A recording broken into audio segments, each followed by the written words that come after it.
video 2 for case study 1 for EDL 560 spring 2014. And I've just summarized the key stakeholders and the key issues presented in my case, dealing with academic issues, admissions issues. And now I'm going to deal with identify and discuss a reactive response. As the Vice President of Enrollment Management, I've been charged with starting a committee. Now, who would I start the committee with? Definitely would start the committee with some of those student orgs, so they would feel like they are part of the process of fixing the problem. I would start it also with those, or with one or two board members that may be able to explain the issue from their side. I also would start my committee with the minority students and new students, and get some information from them.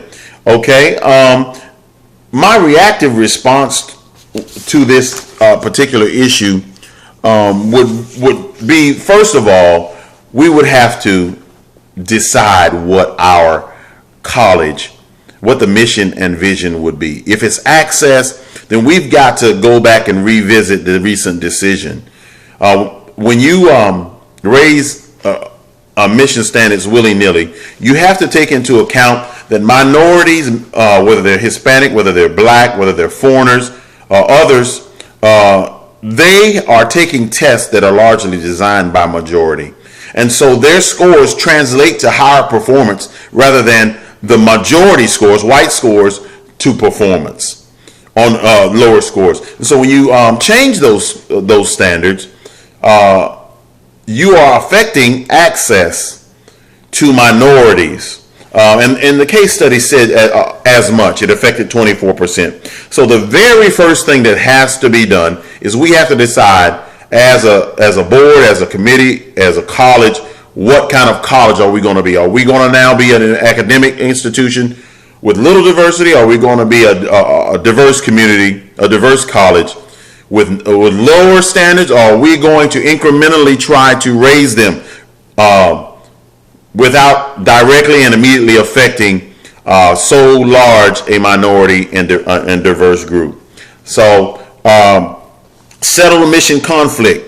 Decide what the mission is. That would be my first on my agenda, because anything else would be subversive, would not be genuine. So then what we'd have to do is we'd have to examine the ramifications of both sides of the conflict. All right, what are the benefits and what are the issues that would affect that? I personally, I would table the new standards and reverse them in an effort to try and stem the tide with the students. But I would not announce that until we had a different type of initiative, and initiative that is directed where you would analyze the student body that you've gotten over the last 10 years. Where do they come from?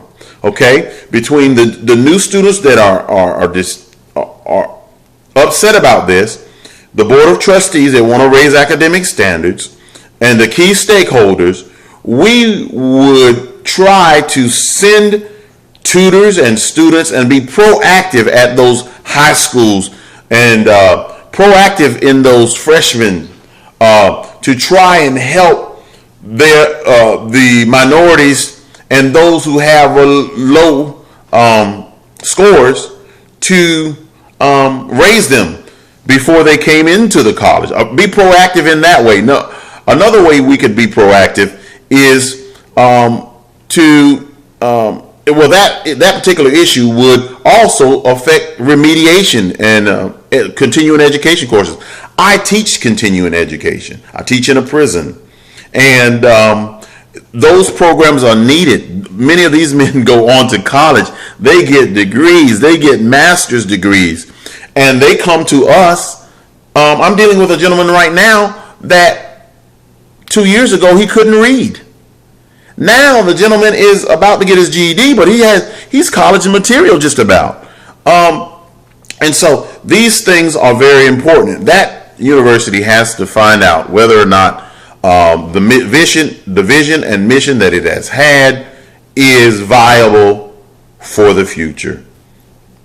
Or is it more important to try and satisfy newspapers and media and change the image? Because this case said nothing about they were having trouble with enrollment. It did say that education was costly for certain type of courses, continuing education courses, remedial courses. And so there's so much to be done, but it would start with settling the mission and the vision, then starting a committee and be proactive as well as reactive. I would reverse the change of the Board of Trustees in an effort to quell the issues.